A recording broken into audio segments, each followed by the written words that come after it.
Appreciate everybody getting up early and foregoing the showgirls to come and talk about service ratings. My name is Dan Marvin. I'm the Director of Technical Services for MAPE. I've spent 20 years in the tile industry and came over to MAPE about a year ago, so that's kind of why I'm up here. It's going to be a tag team approach. I'm joined by Dr. Neil McMurdy, who's MAPE's Director of Research and Development. He's an expert on installation systems and setting materials, and also Bill Greasy, who I'm going to read the Standards Development and Green Initiative Manager for the Tile Council of North America. Bill deals with a lot of standards, a lot of developing of standards, and so he's got some great insights on the standards themselves. So that's why we're standing up here. Again, appreciate you coming out, and we're going to dive into trying to choose the right installation methods and flooring materials using TCNA service ratings. And this is really going to go beyond just the service ratings themselves. This is going to get into how they're developed and some of the test methods that go into creating a service rating. This is eligible for continuing education credits. If you do want that, see the attendant out in front of the door at the end of the session, and they'll make sure to sign off on your papers. I do want to preface this by saying, even though we're calling these TCNA service ratings, they're actually developed by the entire tile industry. So all these service ratings were developed with input from all of the major manufacturers of both tile and setting materials. So a lot of time and effort went into developing these. By the end of the day, you're going to be able to recognize the TCNA service rating, work the button correctly, discover how to specify the right tile and setting materials, including residential and commercial settings. Discuss the latest available information on service ratings and the use of thin tiles. You'll see as we get into this, quite a bit of this presentation kind of hinges on thin tiles because that's what's sort of elevating this discussion in the industry. And also to identify proper ways to compare service rating data and installation layering system between competitive products. And for installers and people who are using the products, that's the important thing, is how do I compare apples and apples when it's time to put together a system. All right, so why are service ratings becoming increasingly more interesting for the tile industry? I started off by saying that thin tiles were part of the reason, and they are. As tiles get not only bigger but also thinner, they are no longer that huge block of material on top of the system that takes all the punishment. So you're starting to need to consider the entire system when you're going about putting together an installation. So we have tiles growing in format. Used to be a 12 by 12 is a huge tile. Now they're 3 foot by 10 foot panels. So they're really getting huge. Also, the thicknesses are going down. They're going from half an inch thick pieces down to now about 1/8 of an inch at the extreme small end. So again, they're not able to take as much punishment as they used to be. Those large format tiles and combined with a thinner profile makes a lot of challenges for all of us. Also, it begins to make the surface and the edge a lot more of the discussion. Probably, if you've been in the tile industry for a while, you've realized that grout joints have gotten thinner and thinner. Used to be a half-inch grout joint, wasn't all that uncommon, and now you just don't see them anymore. As we continue to pinch down the grout joint, you still have to have some place for expansion to go, so the grout joint size becomes a very important consideration for service ratings. Accessory components, we're putting all sorts of mats and membranes under these things. Some of them can be a little spongy. If your top isn't as thick as it used to be and your layer underneath it isn't as thick as it used to be, then suddenly what's underneath the entire system becomes a lot more important to the overall performance. Movement joints, this is a big discussion. If you've been in on any standards development, movement joints are considered a very important part of any system, but once you go out into the field, quite often you just don't see any. So movement joints are an important consideration. So when we put all of this information together, that's where we get these service ratings, and these are based on ASTM 627, which we're going to get into in a lot more detail.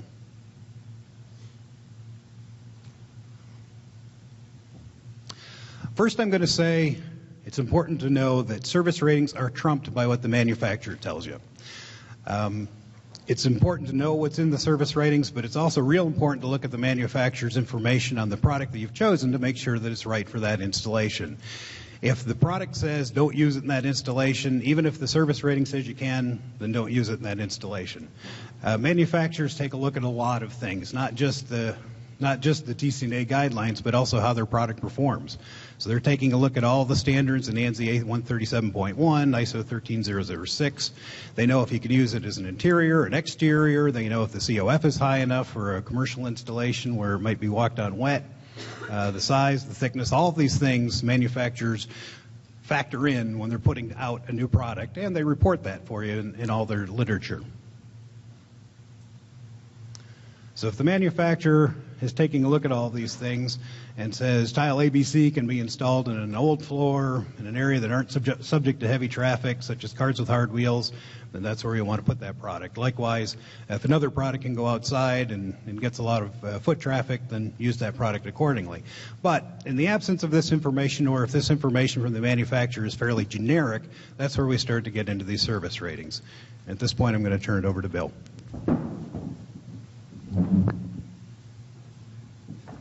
Thank you, Dan.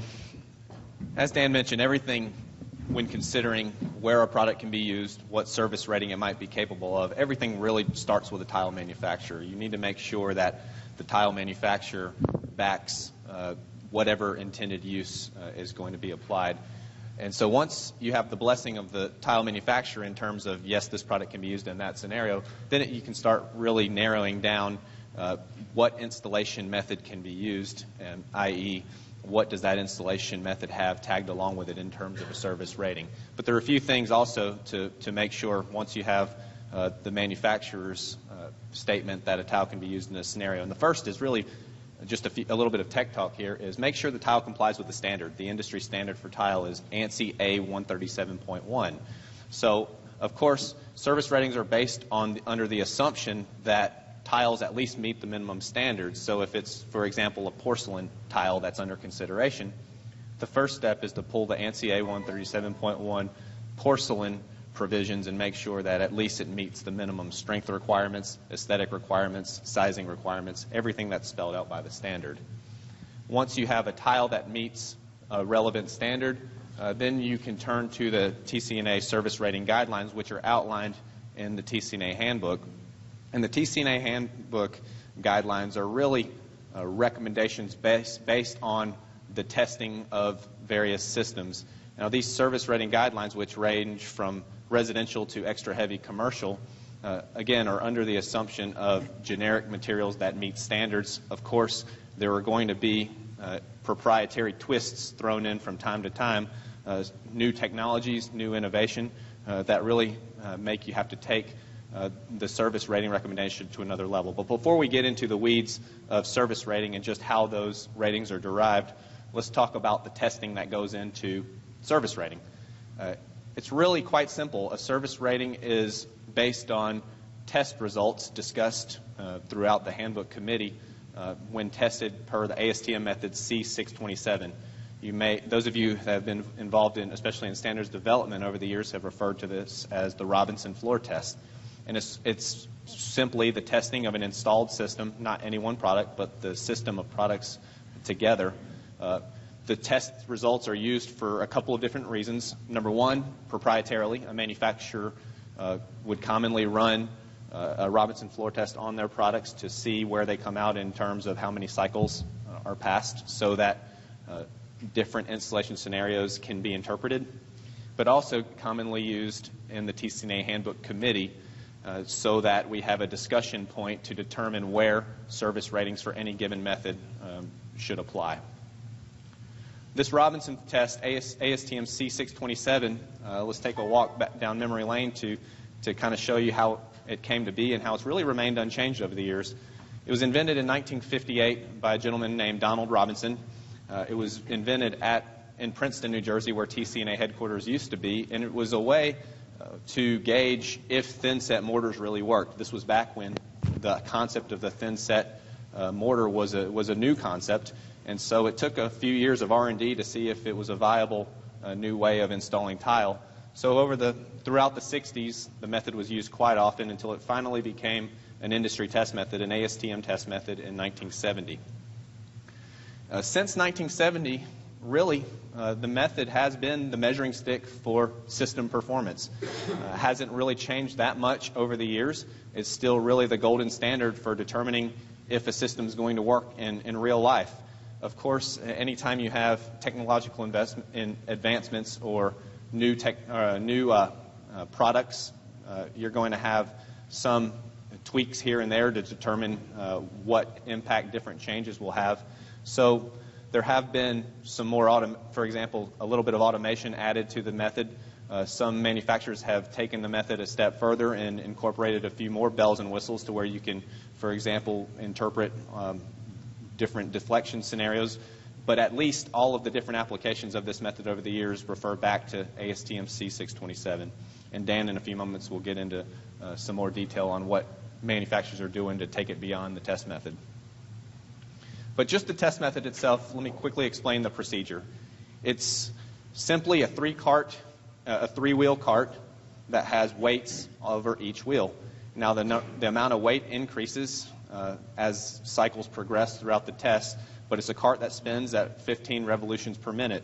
The test consists of a total of 14 cycles. Each cycle has a different amount of weight over each wheel and has a different type of wheel, or specifies the type of wheel to be used.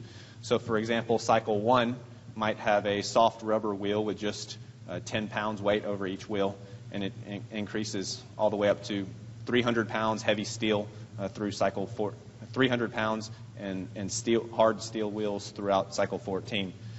Really, in a nutshell, a cycle is run. It could be 150 revolutions, could be 300 revolutions, just depending on what the cycle specifies. And after each cycle, the floor assembly is examined for failures in the tile and failures in the grout joint. And if 5% of the tiles in the wheel path are chipped, broken, or loose, that is considered the failure cycle. Likewise, if 5% of the grout joints in the wheel path are popped up, cracked, or powdered, really any kind of failure of the grout joint, that's considered also a failure cycle. So inherently, the smaller the tiles are and the more grout joints you have, the more chance you have for failure, but you're allowed a little bit more of failure because you have to total to 5%. The fewer grout joints you have, the fewer opportunity for failure, but the more stringent the counting is when you're trying to total up whether you have a failure cycle or not. The highest number of cycles that are achieved in any given test would be considered the number of cycles associated with that test. So, for example, if you counted 5% of the tiles or grout joints to fail in cycle 7 would be considered the failure cycle, so you would go back to cycle 6 as the assignment of number of cycles that assembly passed. And so, really, the Robinson floor test method is just that. It's a test method. It's a method intended to report the number of cycles an assembly is capable of passing. It does not have any mention of service rating or where these cycles are to be, or how these cycles are intended to be interpreted. Rather, that is done within the ASTM, or within the TCNA handbook.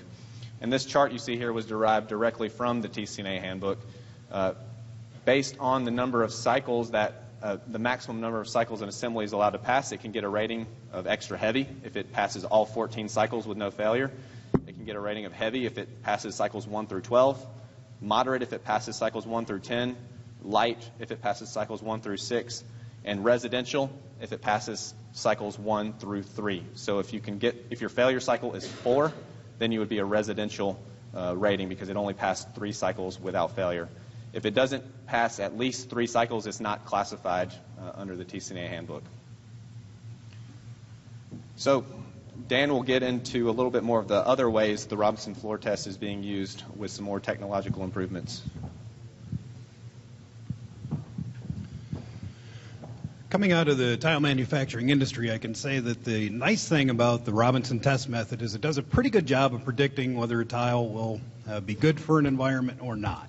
In other words, if it rates all the way up to a heavy commercial, I, as a manufacturer, was pretty confident in putting my stamp of approval that tile was okay to go out into those kind of installations. So over the last 40, 45 years, the Robinson test method has actually proven itself out in the field, which is what you want a test to do. You really want a test that duplicates what the product is going to see once it gets out and installed.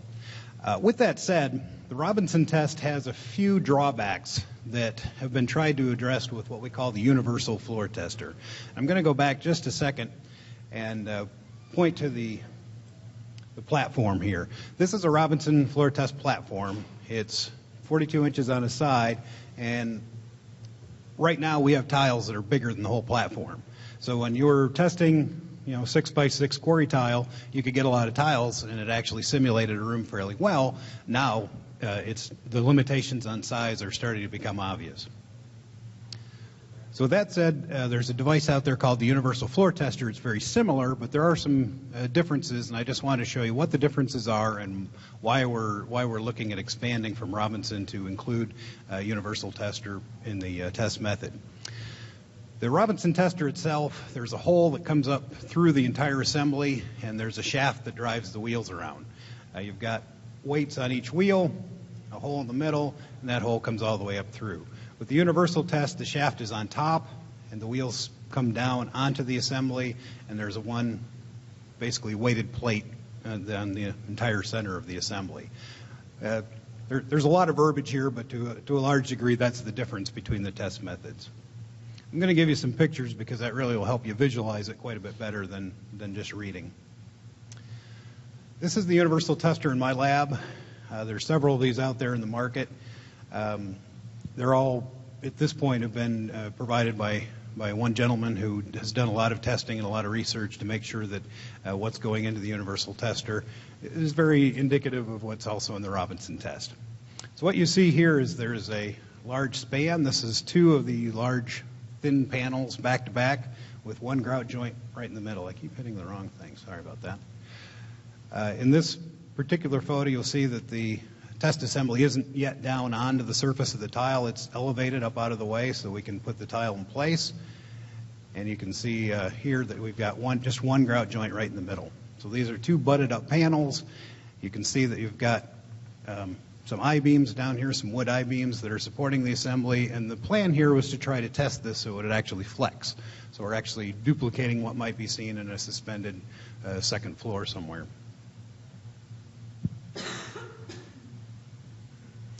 This also lets us test some things that aren't in the Robinson method. We've got some self-leveler under here, about a ½ inch of self-leveler.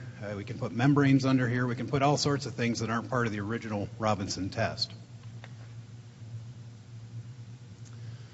So the service rating is still based on the number of cycles that the assembly goes through. So we're still going from 1 to 14, just like Bill was talking about. We start out with soft rubber wheels, we go to hard rubber wheels, and then the final cycles are done with steel wheels. And pretty much if a tile passes this whole test assembly up to 14 cycles, it's going to be a pretty hardy assembly. Here's just a little video showing the test in action. It's about as exciting as it gets. It goes round and round. We count the number of cycles. After it's gone a preset number of cycles, then we go on to the next wheel. I'm going to back up here, though, and show this one more time because there's also down here an interesting feature that's a deflection gauge. So what we're trying to do is actually measure the amount of deflection. Is it an L over 360, L3 over 720, somewhere in that range? So that's what we're trying to quantify with this particular test setup. So here it is again, because it was exciting the first time. You can see that if you look very close, you can see that this gauge is reading some deflection. So again, we get a service rating somewhere between residential and heavy commercial, somewhere on that scale that Bill was talking about before. So this is the universal tester. You'll hear them used interchangeably. They're not exactly the same piece of equipment, but they do very much the same thing. Yeah, so you get an idea of the different ways the Robinson method is being used. And really, what it comes down to is the same thing. How many cycles was a system able to pass? And those, depending on the number of cycles, that system is then given, or can be, a service rating can be interpreted. But keep in mind, this is applicable to the system. A Robinson test will give you a result, and you can derive how the system will perform, not necessarily any one product of the system. And so, to give you an idea of how these service ratings, how we arrived at them in the TCNA Handbook Committee,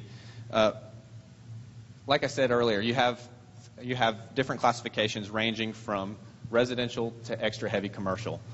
When each of these were were developed, they were based on the testing of generic systems. So in a worst case scenario, you would take an 8-inch ceramic tile, or really worst case would be 2-inch, but the typical handbook submission would involve an 8-inch ceramic tile with 1/4-inch grout joints and with a standard performing thin set mortar. When testing that system, that's kind of the generic setup, and so anytime a new handbook assembly or a new way of installing tile is researched, that system will be tested under those generic conditions. The handbook committee will kind of discuss the results based on that, and then whatever method is under consideration will be assigned either to extra heavy, heavy, moderate, light, or residential. And so you see here in the handbook, beside each classification, you have a list of all of the different setups ranging from the most basic F101 to getting more complex into some of your radiant heating setups. But each one of these setups or ways of installing tile are given a service rating capability. And that's really just a capability. It has been researched to show that this setup can achieve these ratings under generic conditions. Keep in mind there are a lot of things that can affect this. As you can see in a lot of the footnotes here, anytime there's something special or a non-standardized way of testing was submitted, it will be noted with a footnote. If that's a special mortar that has to be used, if that's a special underlayment that has to be used, if it's only applicable, a lot of times the service rating will have a provision or a qualifier that states only applicable for tiles 12 by 12 and larger, only applicable for porcelain tiles. So these are some things to keep in mind as well. But just to give you an idea of how these service ratings are used, poured gypsum underlayment, an assembly for bonding to, in this scenario, F200A, was given a moderate classification. A qualifier, when glass tile is used, service rating may be lower. So each one of these methods throughout the handbook have been given a service rating classification. Just to give you another one, a more robust system, cementitious self-leveling underlayment with ceramic tile. This is given an extra heavy classification, and each of these systems throughout the handbook, each different recipe for installing tile is given a service rating recommendation as what the system is capable of or has at least been found capable of. Again, there are a lot of qualifiers. Service rating assignments are based, as I mentioned, on very generic conditions, testing to very typical setups. Anytime that products are used, the very first thing to check, as we mentioned, is that the tile meets the standard, but also all the installation materials. Each system, each method in the handbook has a materials section that says, for example, an ANSI A118.4 compliant mortar shall be used. So it's important to make sure that that mortar being used is a 118.4 mortar, and so forth with all the other setting materials and underlayments.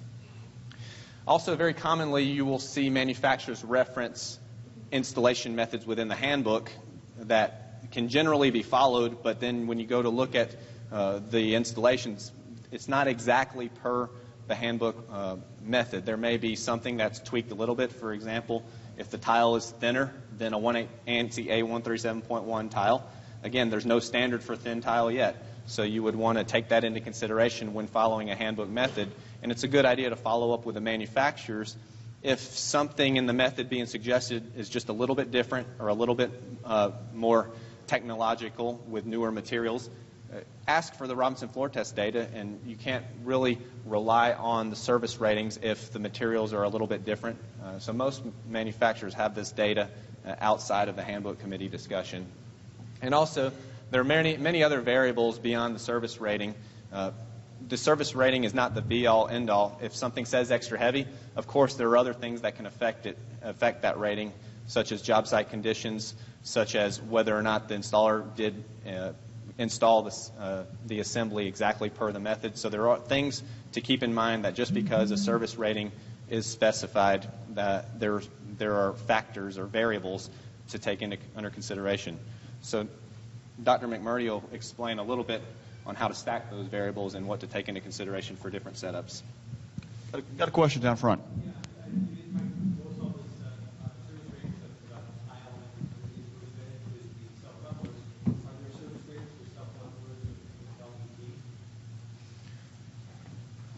Each service rating is applicable to an assembly, so whether that's any combination of materials, you would derive it based on how the materials are put together. So anytime a product claims that it meets a certain service rating, that's under the assumption that it was tested in accordance with any given method with the other materials in that method. So a service rating is a rating of the assembly, not any product. So Jim, if I'm looking for something, let's say I'm looking for an LPP installation over a self-leveler, do I look at self-leveler service ratings then and see if it's configured, testing it? You would look at the TCNA handbook installation methods that involve self-leveling underlayments, and there are several of them. So just depending on how the self-leveler is going to be used, there's probably a method that almost verbatim describes what's trying to be achieved, and that method is given a service rating.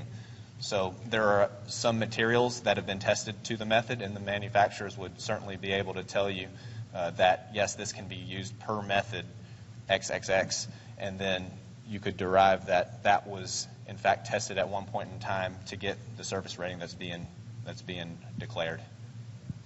Yes, sir. You were showing some, or actually Dan was showing some pictures of the universal floor tester, and it had the wooden IV supporting the assembly surface. Right. Does that have any effect on the temperature? Would you change that support temperature at all?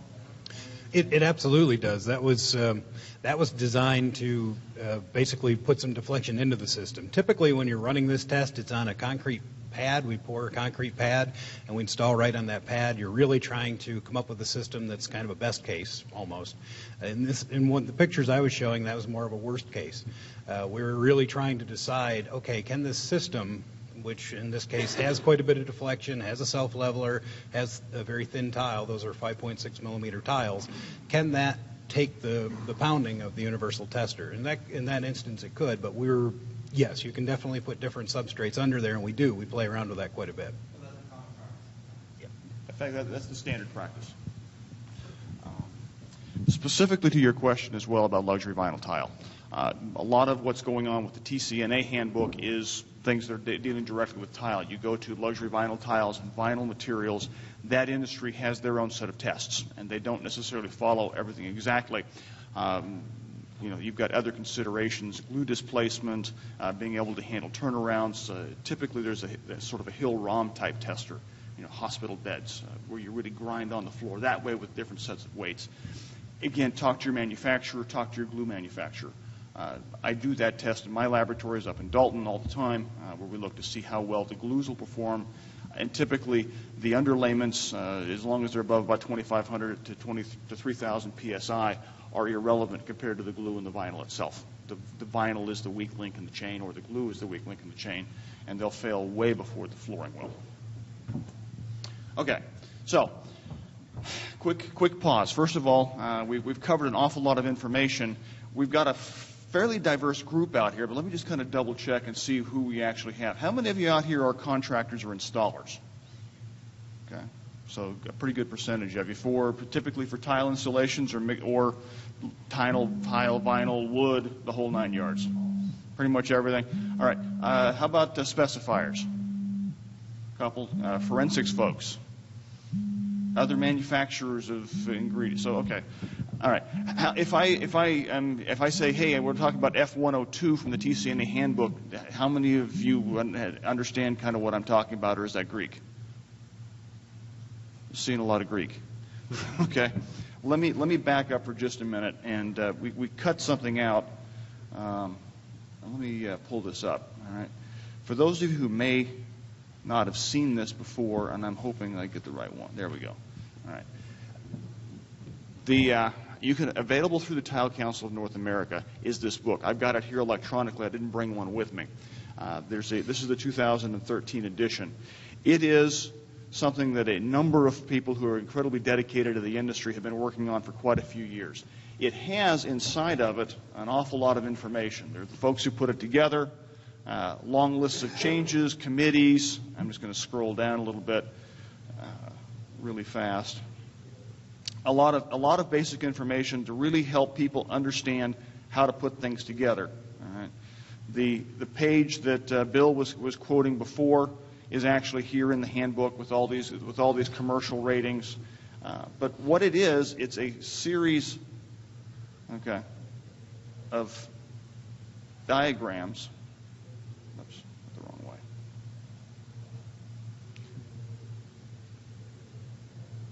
Okay. More information you get. Here we go. F101. This is the full page. This is how to simply install tile over top of concrete by a mortar bed and then the layering systems. This is the time-tested, proven way of putting together a system that we know will work on an outside floor, exterior floor with tile bonded to a mortar bed. It describes everything. Over the years, this handbook has been refined to pretty much address all the major ways that things can be installed. And it gives you a recipe to follow for the layering system. It spells out the kind of materials that you need in each of these layering systems and the standards that apply. It helps specifiers to be able to call out the right installation method. It helps contractors to make sure they're following proper procedures. It gives you a chance, if you're being asked to do something by a general contractor or by an architect or by a designer, to ask the questions. Am I really doing the right thing in the right way? It helps you to know which materials you should be ordering, what standards apply. So if you're not familiar with the TCNA handbook, okay, that's something that we'd love for you to get to know, because there's a wealth of information out there, and it's the How to Prevent Mistakes Guide. Okay, this is the way to do it so that you can have the best chance for success, because successful tile installations equal satisfied customers equals we all feed our families. That's our goal. That's what we're trying to help make sure in the industry, that we disseminate through teaching and training. We have the manuals, CTEF, all kinds of ways to get certified on these things. And we'll teach those of us who are manufacturers of tile and setting materials, and the Tile Council work together to get this information into people's hands. But this is the book where most of this stuff is written down, and you can go back and look at the type of materials that are specified and what you really need to get the job done when you're given an assignment that maybe is not so familiar. All right. Test methods are always important. Test methods are always give you some really good information. But the worst thing you can do with a test method is have a black box.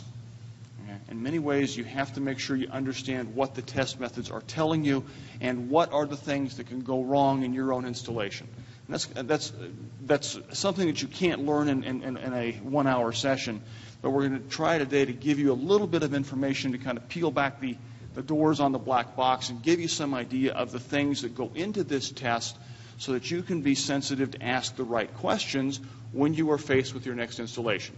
And you say, I want to know what the service rating is. That's a good start, but it'll help you to understand what's going on. First of all, with the Robinson test, and that's why so many of us in the industry love it, it's always the testing of a system and not just an individual piece of material. It's how does everything behave from the ground up, and will it be able to take a 3-year-old running across the floor in bare feet all the way up to a scissor jack at a shopping mall, and how do you tell the difference between those materials? The way that we've done this is to look, of course, at first of all the substrates itself and the subsurface tolerances that are part of the system. We want to make sure that as we're building up tile assemblies, that we have a good foundation. Tile is nice and flat. In order to put it down, you need to start with something that's also flat. And if you don't have a flat floor, you need to fix that. And that's going to be a theme that you'll see here over the next couple of years. You really can't cheat. You've got to get the floor flat if you want to deliver what you need to have. So you want to make sure that the tile is right, the floor is right, and if you are dealing with a bad substrate in your own case, then all these ratings may not apply. If you're trying to fix the floor and have to use things to fix the floor that aren't anywhere close to what we tested before, that could be a problem. So number one, making sure you're starting out with a flat substrate in your own situation so that the rules will still apply. There's something else that we've learned a lot the hard way over the last couple of years. That's why I asked if there were any forensics guys out there. Typically, there are failures in the industry, and you go in and you find where people who have been doing their best to install a floor that doesn't cause people to slide to the left when they sit down, And so what they've done is they'll use the thin set materials not as a bonding agent or as an adhesive, but basically as a way to fix an unlevel floor, and they'll build the stuff up so that it's really thick.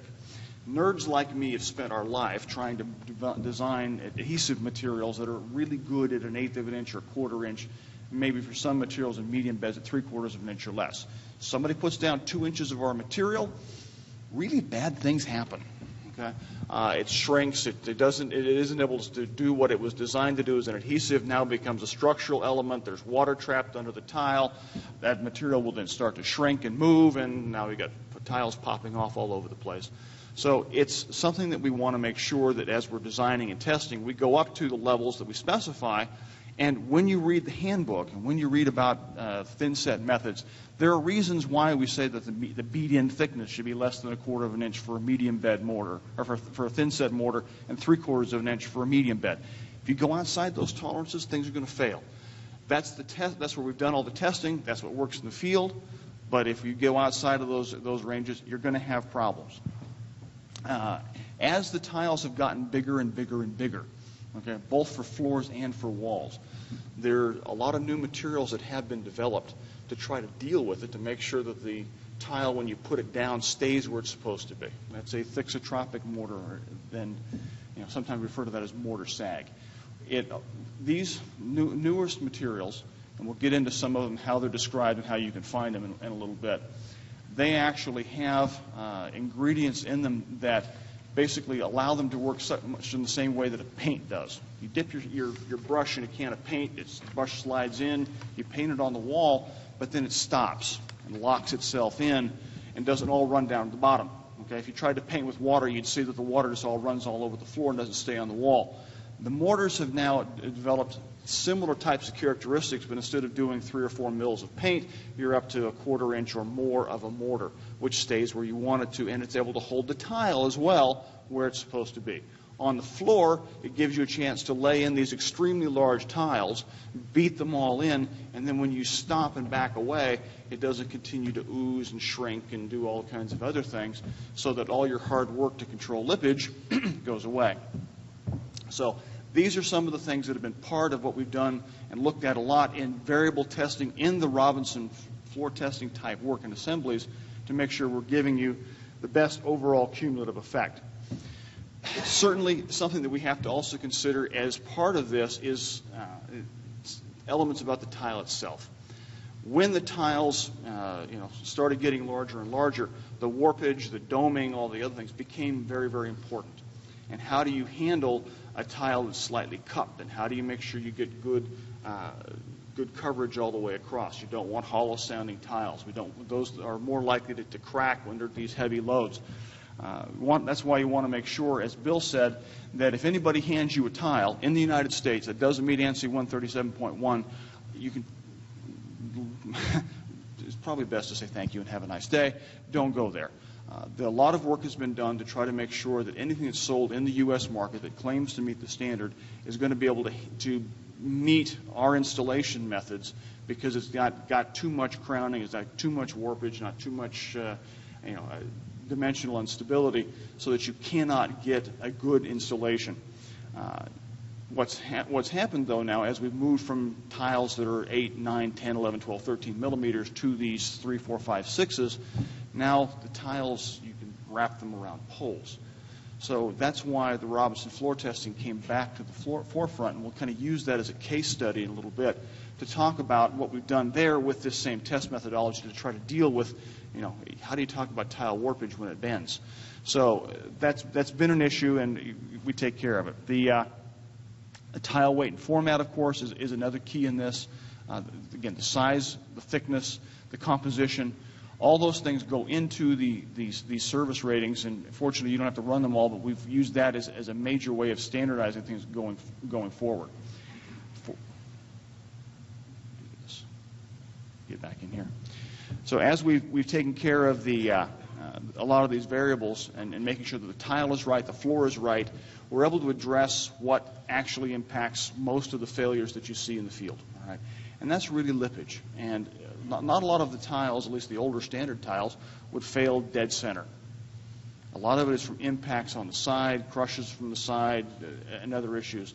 So the industry as a whole, with this big, Robinson tester spinning around, sort of like the world's biggest sit and spin, or a good office chair, that work has gone into helping us try to find ways to teach the industry to minimize the chances for lippage problems and other issues. So the tile weight, format, warpage, mortar sag, mortar shrinkage, substrate flatness, all those things have gone into designing the tests that we've used with the Robinson floor tester to give us the best possible chance to make a recommendation that will give you a successful installation every time, as long as you follow the instructions. All these things matter. Now, if we change the layering system and go just from the substrate or the subassembly, adhesive, and tile, and start adding other pieces to it, that has an additional impact. Waterproofing membranes, soundproofing membranes, crack isolation membranes, radiant floor heating systems. All of these things bring new and different challenges to the installation and to the design. Many of the mortars are able to handle just about anything you throw at them, but as you put them on top of something spongy, well, again, edges now become soft, they become a tilt point, and so we've had to work together in the industry to make sure that the membrane materials that are out there have a chance of not too significantly dropping that test. And if you're going to be installing a membrane, make sure you're talking to the manufacturer and ask them, what have they done? There are some great soundproofing membranes out there that will give you very high numbers, and they're about this thick, but they're very, very soft. And so you can drop a extra heavy rating assembly down to a light commercial or residential pretty quickly if you're basically putting tile on top of the sponge. You need to make sure that you're asking what, those membrane system folks, what their ratings are for their particular piece, because it will significantly impact the overall system. So when we're talking about getting ready to do an actual tile installation, and when we're getting ready to do a Robinson test, the way we've been doing them lately with the universal floor tester, we kind of look at the same basic process. We want to make sure we're designing tests that will have a chance of predicting what you can do in the real world and getting an installation method out of it that is actually going to be useful. Just because I can do 4 square feet in a laboratory doesn't mean you can do 40,000 square feet in a mall or shopping center. So a lot of the work over the last couple of years has really been with an eye towards what could the contractor actually reproduce. And not just a specialized installation artist or a test passing artist working to get a rating and then leave everybody hanging. So throughout the work, we have kind of a couple messages that are takeaways. Number one, surface preparation. Whether you're doing the Robinson test or whether you're doing the actual floor installation, that is absolutely key. As tiles have gotten bigger and bigger and bigger, the floor flatness has become, like I said, incredibly important. About 2 years ago, we got through with the NTCA and the NC committees and everybody, and we basically said that a large format tile it was anything that has any one side longer than 15 inches. At that point, we were proud of ourselves. Yay, the nerds have done our job. Unfortunately, they came out with tiles that are 10 feet long at the same time. So standards development doesn't always get caught up as quickly as we would like to, perhaps, with the industry and what's out there. So as you're dealing with these very large tiles, and you can walk now into a Home Depot, into a Lowe's, the consumer can buy 24 by 24s. We really are in an era now where floor flatness is mandatory. If you've got a large format tile, we're really asking people to start out with a floor that's got a flatness of less than 1/4 of an inch and 10, or 1/8 of an inch and 10 feet. Okay, and that's not so easy to achieve unless you do something specific to try to flatten it out, whether it's a screed, whether it's a self-leveler. For people who are masters, they can do some patching as well with the straight edges. But if you've got these larger tiles and you want to avoid lippage, okay, whether that's a thin tile or regular tile, you have to make sure that you're working with a flat substrate. Things that are less than 15 inches on the side, you can get away with the old standard 1/4 inch and 10, but that's really not where the industry's going. So much of it is big. We're trying to make sure that it's in the standards now so that a contractor or an installer can go into the GC, or the GC can go into the architect and say, look, I'm not being handed a floor that meets these specifications. You need to pay me to fix it, and not just relying on folks to drop it off. We're actually trying to work in the industry to set the installers up to be able to get paid, just to be able to do their job. So this is a key part of it, both for the Robinson testing as well as for the actual application. Now, we've come a long way from 1958 when they were doing the original testing of thin-set mortars on the Robinson test. It was pretty much a sand and cement blend and a very small amount of additives. Over the last 45 years, the thin-set technologies have advanced significantly, and there are a variety of things that are out there now that are used to give performance that was really not even considered possible all those years ago. For the most part, most of your higher-end mortars, anything that's going to meet the ANSI 118.4 or the ANSI 118.15, will have some type of a modification, and usually it's a latex polymer. There are two ways that can be added. First of all is sort of the classic standard way, where you've got a jug of latex that you add to your bag of mortar, or some of the more recent materials actually have a polymer, a latex polymer, which has been spray dried much in the same way that you make basically powdered milk. And then that's loaded into the thin set, and when you mix it up with water, it re-wets out, redissolves, and does most of the same job. Those materials are there to do a couple of things. They provide flexibility. They provide bond strength. They are able to give the assembly the chance to be able to survive in extreme conditions when it gets hot in the South Arizona sun, or whether it's freezing up in the wilds of Canada, or both if you're living in Chicago or something. So it's able to handle a much wider range of temperatures and conditions and stresses that you would not be able to find any other way. And so from the perspective of the mortar manufacturers, we've used over the last couple of years a lot of the Robinson type testing to help to make sure that the mortars that we're recommending in the TCNA handbook that meet ANSI 118.4 will be able to survive these much more strenuous conditions. As the tiles have gotten bigger, and as they've gotten to have more flex, and as we're dealing with above ground assemblies that have some vibration into them, we've looked for a number of years as to how to quantify how well the mortar, which is a rock, is able to handle bending. Okay? You don't bend a rock quite so easily. There is a standard set of test methods in the 2012 edition of the TCNA handbook. We started to include the language from the ISO 13007 series of tests. Well, in that series of tests, they developed a way to try to measure the way these mortars will actually move and how they can deform. And it does a couple things. It lets you look at how they bend. It looks at the tensile strength. It looks at the resistance. The ISO test looks at the resistance to water, looks at the resistance to heat. Many of the things that are the principles behind that were incorporated one way or the other in the new ANSI 118.15 standard. So we've worked together to pull some of the best of the ISO standard into the ANSI 118.15, and it's given us a chance to really make it better. We'll continue to do that from the standards standpoint, but it allows us to make this whole thing work as best we possibly can. That latex polymer really comes from, just as one other side note, a lot of different monomers that are out there, and different polymer additives do different things. So making sure that you talk to your mortar manufacturer to make sure that if you want something that can handle heat or water immersion, or be able to handle cold, or be able to look in mixed environments, is a good question to ask. They use different building blocks, different sets of Legos to put their polymers together, and not all sets of Legos work in the same application.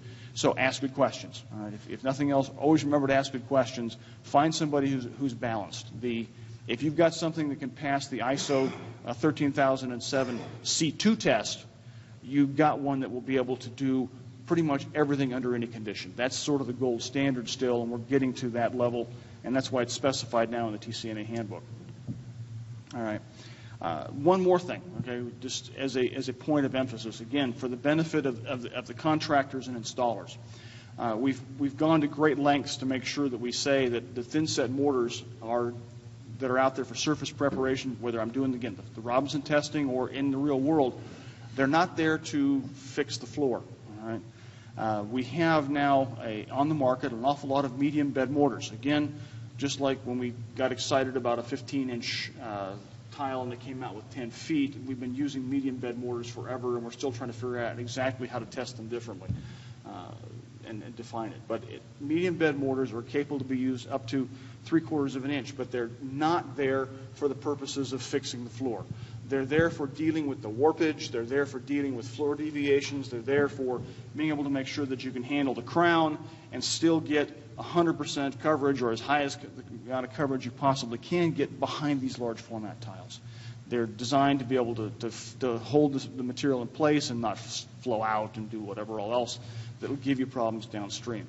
But they still require a flat floor. They still require that 1/4 inch, or that 1/4 inch and 10 or 1/8 of an inch and 10, depending upon the size of the tile that you have, to make sure that they're doing their job as an adhesive and not as a leveler or a mortar or everything else.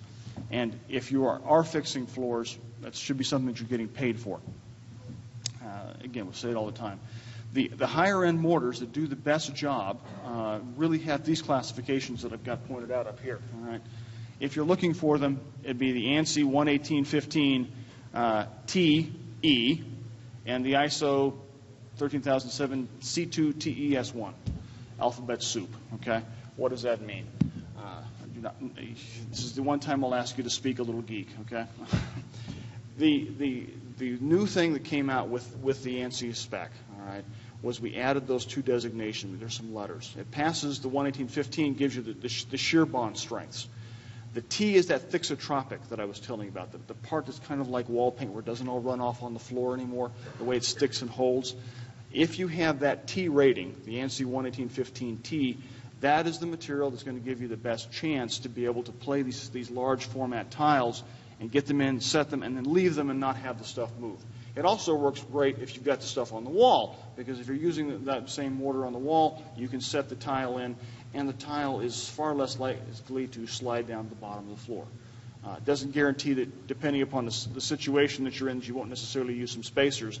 But for the most part, with those T mortars, you take the tile, you put it where you put it where you want it, and it's going to stay there really quite close, as opposed to some of the older styles.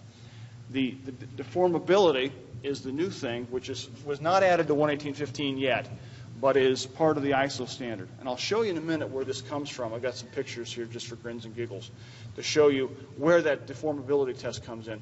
And that's what is in the TCNA handbook, and is part of all this stuff that's gone into the Robinson testing to make sure that we get systems that can handle deflection and whatnot.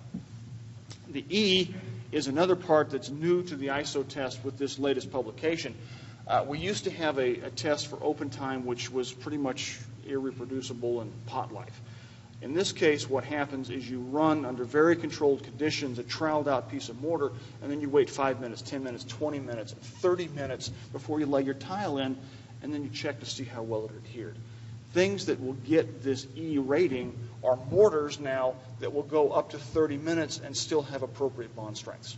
Now, that's laboratory conditions, 50% relative humidity, 72 degrees, but it's a much better thing than we've ever had before available to us, because you've probably been around an installation where it's a little dry or a little warm, and as soon as you trowel out the mortar, you come back 2 minutes later and there's basically no stick. These materials that can pass that test are going to be more likely to give you a better installation and certainly a better Robinson test, because they're open long enough for you to trowel the mortar out, get the thickness right, and then lay your large tile down on top of it and do all the appropriate installation methods that you need to have to be able to get things done.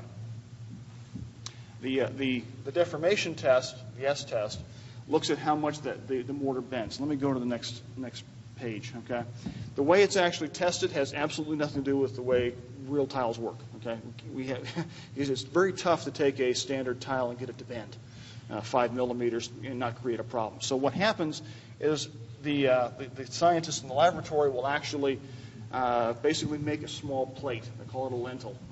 It's a piece of mortar. Okay, right here you can see one of these little pieces. They'll cast it, and then you stick it on an Instron machine. And basically, on a 3-point test, you push down and just see how much it'll smile. And the more it can smile, the more it can actually take and before it falls apart. If it'll flex up to 2.5 millimeters down, that's what they call an S1.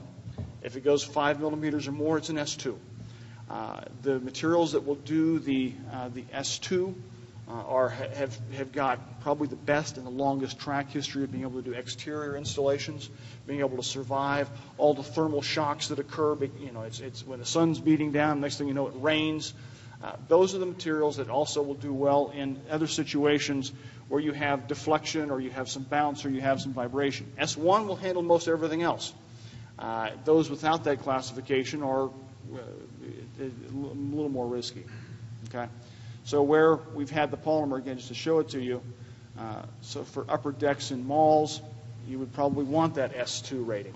And you can have people doing the Robinson testing or ask your manufacturer if they've done Robinson testing with the appropriate materials to check, because that'll give you, if the beams flex and move, a lot more opportunities. So suspended slabs. If you're down on ground, okay, and the floor doesn't move, okay, you can get away with the C2. All right? But these are the things that have been done and developed with that ISO test to help ask the right question about the material. If I'm up high, if I'm going to bounce, if I'm outside, if I'm going to see a lot of deflection, or if there's a chance of seeing a lot of deflection or a lot of vibration or thermal shock, I want that other mortar. And that's where we've done the testing with the Robinson test to get the best materials out there for you. There's no real one size fits all. You got to know your installation and then ask good questions. The mortar manufacturers across the board can help you. I don't care who you go to; they're all part of the same committees. We've done the testing. We can help you. Working with the tile as well to make sure you're putting the right tile. You don't want to be putting wall tile on a floor in a mall. Okay, so make sure you're asking those kind of questions. Now, the reason that we're having this seminar today, and the reason the Robinson test has kind of come back, is because of the certain excitement that's occurred in the last little while with the large format tiles. And I'll spend a few minutes talking about it. But this is really not the first time that it came to the total forefront. There is another one of the ANSI standards, the one for the sound membranes that came out a few years ago. ANSI 11813. That was for sound dissipation. We had no real tile installation standard for it. And as part of that thing, two things happened. It was probably the quickest standard that was ever developed. And for the first time, it helped to make sure that somewhere in writing, the test methodology for the Robinson test was codified. So the size of the grout joint, the size of the tile, the layering system was specified for that particular membrane installation to make sure we're comparing apples to apples. Because there was so much diversity of opinion and so many diverse installations that were being used out there that unless you were an expert who loved this stuff and ate, slept, and drank it forever, you had no idea what you were getting. So that was the first time to standardize it. Drawing upon that same success, a number of us have been in the industry have said, okay, that worked well. We've got a whole new set of materials that we do not understand, that are completely new, and we want to look at these thin tiles that now exist the same way, all right, just to try to figure out what's going on. Do they work? It's one thing to put them up on the wall. It's something else to put them down on a floor. It's something else to put them down on the floor in an airport. And there were a lot of claims that were out there, but not a lot of hard data. So about 3.5 years ago, a number of us in the industry said, whoa, time out, stop, slow down. Let's take a look and see what's really going on.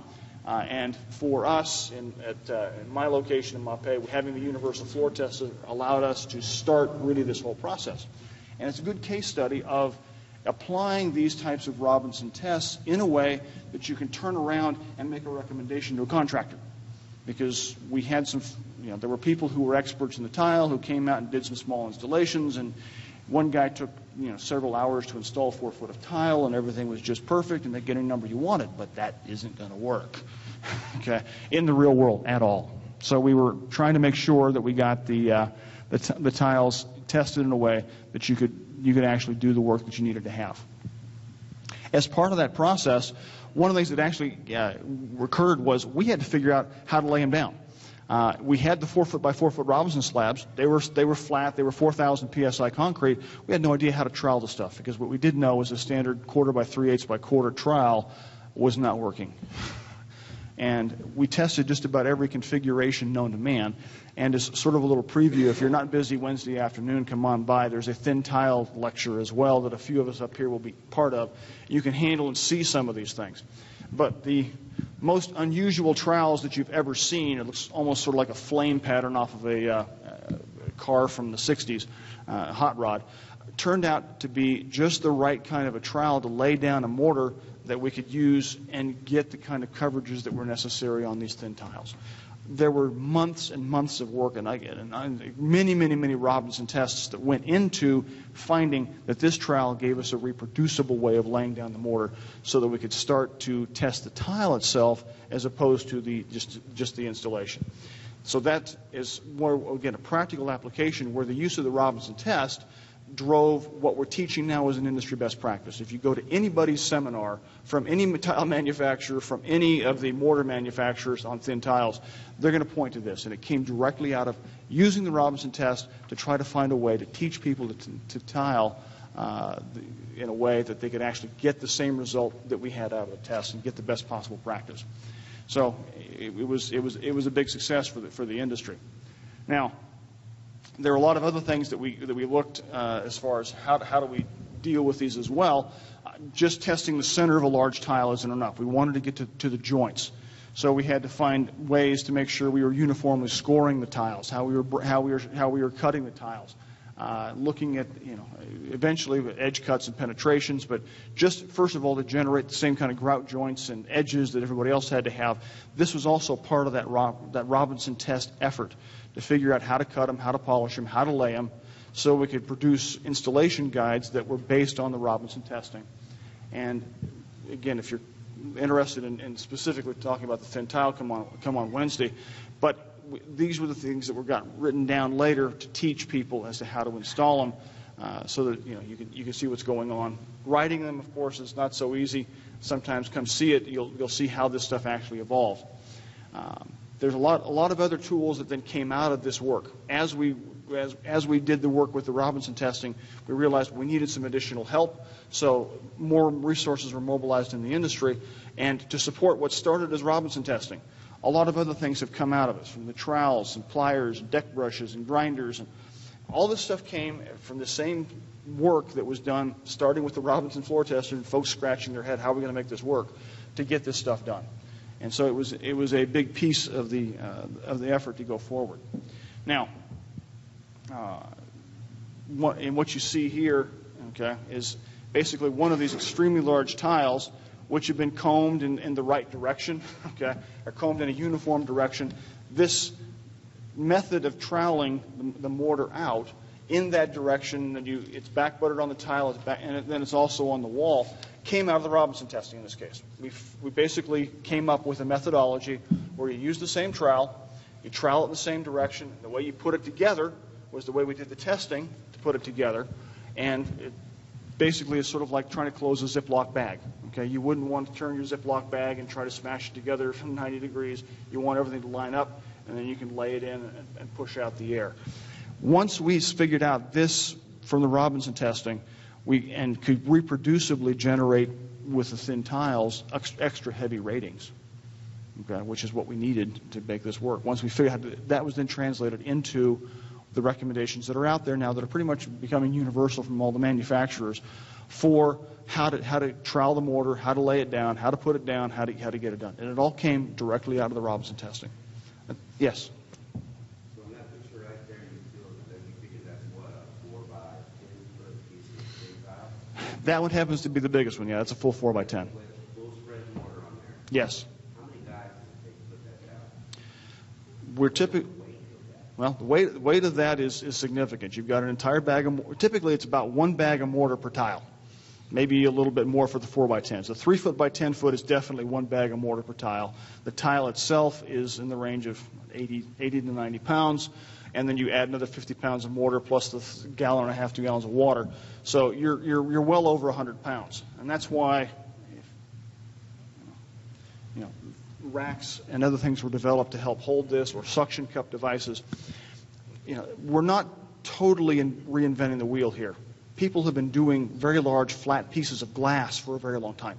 So we're able to steal some of the things and the tools and the suction cups and the mounts that people have been using forever to install ridiculously large panes of glass to be able to handle this. For the most part, with the available racking and experience, 2 guys, sometimes 3, depending if it's overhead, because they've actually done vertical overheads, is what you're there for. So if you're working with a thin tile, don't plan on one guy doing it all, because he can't mix it, spread 65 feet of mortar, and then lift it up on the wall or on the floor by himself. This is really a 2-man operation. But if we go back to the floor prep, okay, there's one of the racking systems right here with 2 guys laying it down, okay, for a 3x10. So you've got to plan on at least 2 people, maybe 3 if one guy's mixing. That answer your question? Oh, yeah. Okay, good. All right. Yeah, I was just curious on the labor aspect of it.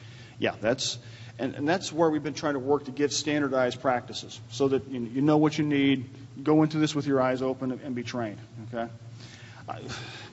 Other things that we tested as part of the Robinson development was how do I get the air out? All right. A lot of things were tried. We've gone through a couple of iterations. Folks said jump on it. Okay. Folks said walk on it. Folks tried other things.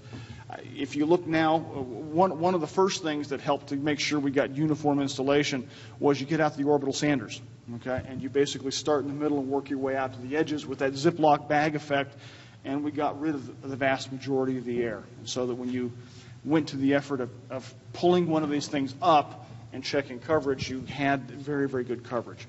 Again, talk to your tile manufacturer. They have different things out there that they're trying. One group has almost, we call it the crossfill shuffle, okay, walking on some of the tiles once they're in place. But this is the kind of work that came from the Robinson testing. It's been used on all the pictures that we showed you for things that we've done in our laboratory to get the air out. And when we've done it that way, we've been able to generate consistently the extra heavy ratings for the right tiles. All right, and You're talking a little standing wall. definitely for walls. Okay, floors. There's still more debate. It's been used on floors, and when you're not trying to do a full 3-foot by 10-foot sheet on the floor, it does pretty well. When you're up to the full 10-foot by 3-foot by 10-foot, you need a little more than what you can get on your hands and knees with an orbital sander. So that's where the walking and some of the other things, we tried rollers, that's being developed. But this is something that came directly out of the Robinson testing to get the materials to work, and it's worked well in the field to get successful installations. Okay. The other thing that came out of the testing directly from the Robinson work was that you have pretty much no prayer in heck of getting this to pass unless you use a leveling system. Okay. If you want extra heavy, if you want to make sure that you're getting the best possible ratings, you need to use some kind of a leveling system. We've tested all kinds of them. And so whenever we prepare one of these gigantic slabs or the long spans or anything else, we always make sure that we have a leveling system. There are quite a few of them that are out that are good. If you want to see some of these, again, Wednesday there's another presentation on this. They have newer generations of these systems where you can go back and remove the cap and clean the mortar off before it gets too hard and then put it back down until it finishes setting. So there are continuously being developed new advances in these systems to help make sure you get rid of the lippage, because lippage is what will drive many of the failures from the Robinson testing and in real life in the floors. I can honestly say that what we saw as failures in the Robinson test looked exactly like the field failures. Okay, the same half-moon cupping crush failures where the tile blew itself apart is what we saw in the Robinson testing, and sure enough, when they tried it and didn't use the right techniques or the right tiles in heavy-duty installations, they looked you lay the pictures side by side, they were exactly the same failures. So it was really a good test of this whole process of using these service ratings and developing the test methodology and then sharing that with the installers that we've allowed to overcome the problems. Certainly, the grout is part of the Robinson test. And so making sure that you work with your manufacturer to find out whether you need an epoxy grout or a cementitious grout or what depending upon your classification and how you're doing it, it's all there. We've done the same thing with the thin tiles in the Robinson tests. In fact, those long super-duper spans that Dan was showing you, actually half of that seam was grouted with an epoxy grout, half with a cementitious grout. And you do it right, we got extra heavy on both sides. Didn't matter. Yes? I've seen a lot of jobs where in the mortar,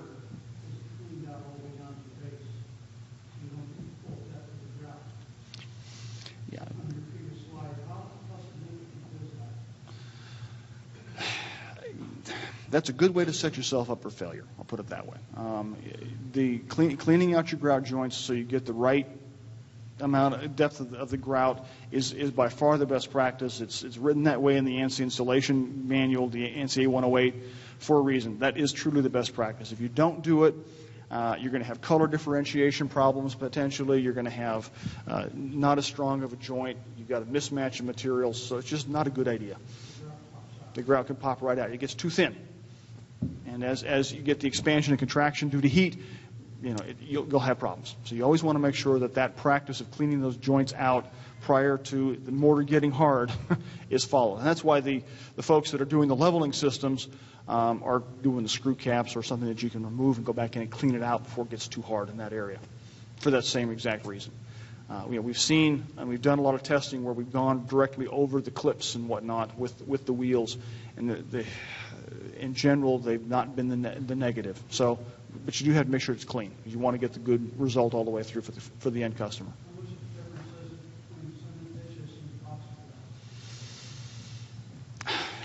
Well, it's, again, depending somewhat on your system.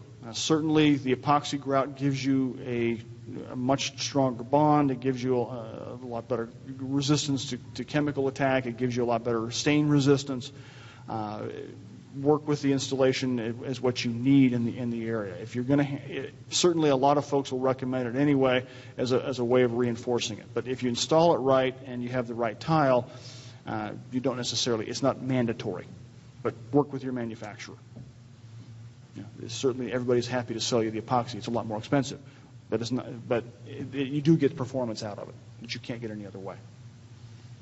Okay, so certainly, if you are using an epoxy grout, there are standards for them. Okay, should meet ANSI 118.3 or the ISO 13007-1R2.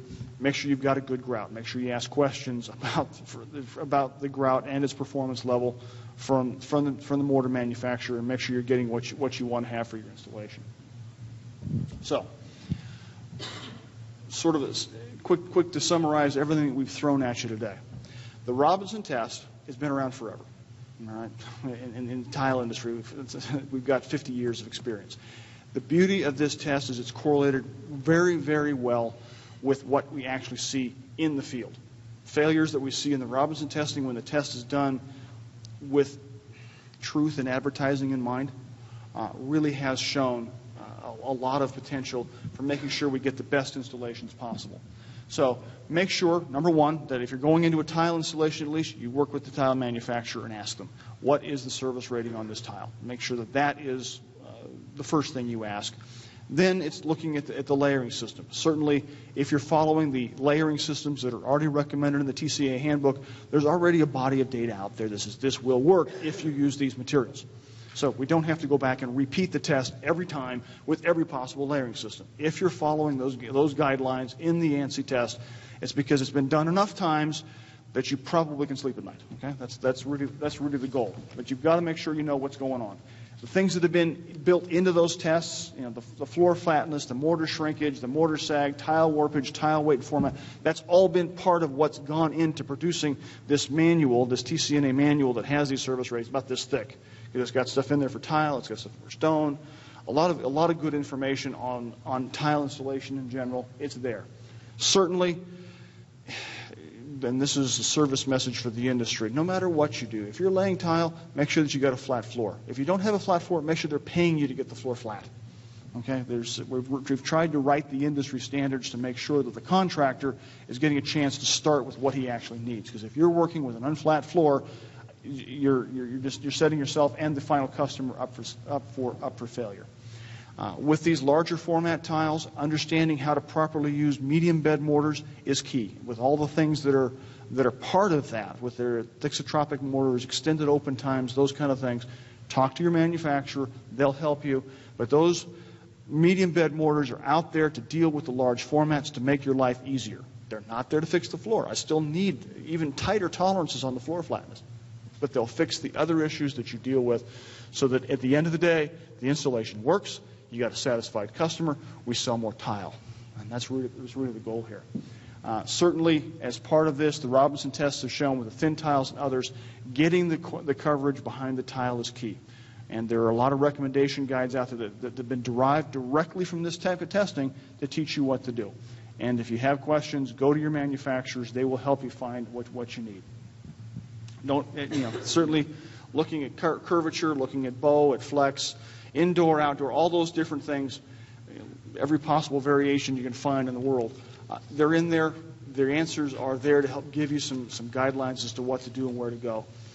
Consult the manual, consult your manufacturers, and you can get a successful installation. The tools now exist for these materials. You don't have to go it alone. You don't have to reinvent the wheel. It is, again, one of the strongest tests that we've had at our disposal. We'll continue to drive that globally, and there are other countries and other international standards now looking at catching up with the Robinson test because of what it's been able to do. Those of us from the manufacturing and technical sides will keep to drive that overall, so we can raise the whole industry, so that imported tiles will have these things as well. So with that, would like to say thank you. And do you have any other questions for the three of us? You were talking about one of the pitfalls of using the mortar as a fix-it for unlevel substrates is if you do a two mortar bed, then you will have a likely chance or a higher likelihood of that mortar shrinking. Is that something that latex mortars shrink more than non-latex modified mortars? There are as many answers to that as there are products on the marketplace. Okay, you get above the recommended application thickness, everybody's mortar is at risk of shrinkage problems. The latex materials, again, depends on whether it's a dry powder or a liquid add, will have more or less water. If it's a rapid set versus a Portland, will change things. The best answer is make sure that you are dealing with the floor being flat before you start. And whether that's done with a patching compound, a skim coater, or a self-leveler, that's really the best practice. There are a lot of ways to skin the cat. Talk to your manufacturers. Certainly work with your GCs. Again, the thin set materials, the medium bed materials are designed to be adhesives. They're not there as structural support systems. They have other things to do. So you want to get the floor flattened out with something that's got 3,000 to 4,000 psi, or the strength, or the tensile strength, to be a substrate. Then let the adhesive do the job of the glue.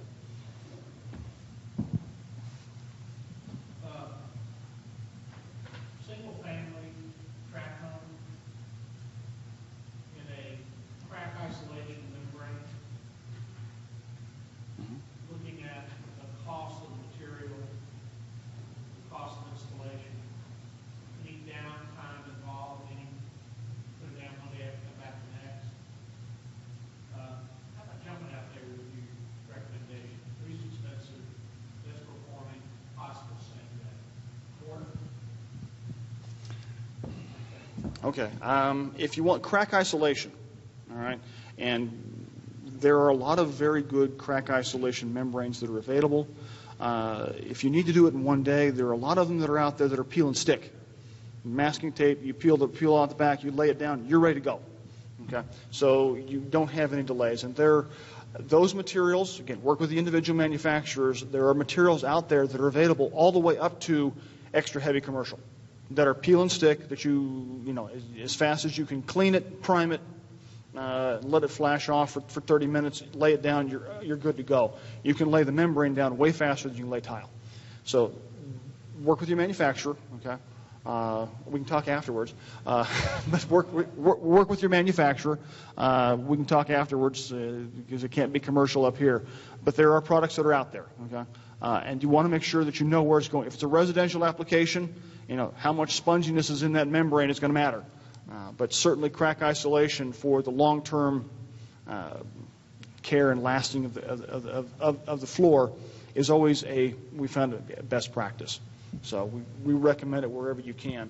Make sure you just don't have problems later, but you want the right materials. Who actually does the Robinson testing? The manufacturer or the TCNA, or just a number of combinations of different mortars, different tile sizes? You take, a 6-inch, 12-inch, 24 by 24, and all sorts of mortars. It seems like they're going to have 100 different combinations they got to test out. And test this, that takes quite a lot. Yeah. Bill, do you want to answer from TCNA standpoint first? Sure. For tried and true methods in the handbook, going from your most basic installation methods to your most complex, they're all based on R&D testing with a generic setup with standardized materials. So you take your most basic, be it a 8-inch by 8-inch ceramic or a 2-inch by 2-inch porcelain, depending on which method it is, and you use your most basic cementitious mortar and you use the most generic materials available in the method. That has been tested assuming the most basic setup. So then you're assigned a service rating, take it for what it is. That was presumably done in TCNA's laboratory. Now, if you throw in a lot of different variables, which is most commonly the case because no one installs the materials exactly as it were tested in the generic setup, that's when, as a lot of the information that Neil went through, you have to start taking different things into consideration. So your most basic method, if, for example, you were using if it were tested with an 8-inch by 8-inch and you used a standard performance thin set mortar, now all of a sudden if we use the exact same installation method with thin tile or with some higher performing mortar, which you may gain in flexibility but may sacrifice compressive strength or something along the lines, then you have to really start reading between the lines and then look to the manufacturer's proprietary testing that most manufacturers have done within their own laboratories or independently through a laboratory like TCNA. But it's really kind of an extrapolation of what the most basic handbook methods state and the testing the R&D testing that were done there, and taking it out because we know that if a system passed, say, if a failure cycle of a system was at the 13th cycle, meaning it only got through 12 cycles, we know that that's a heavy system.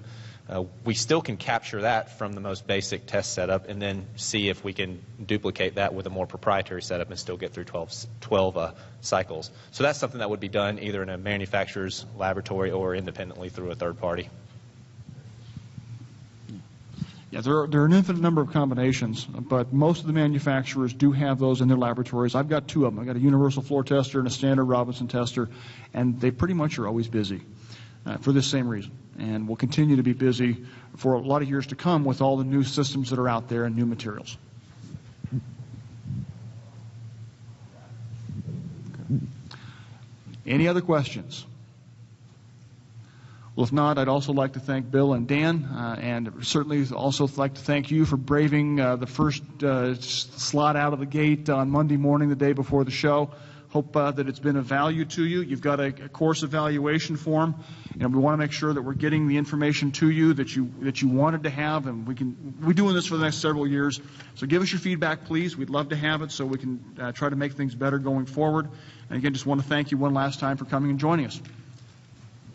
Have a great day.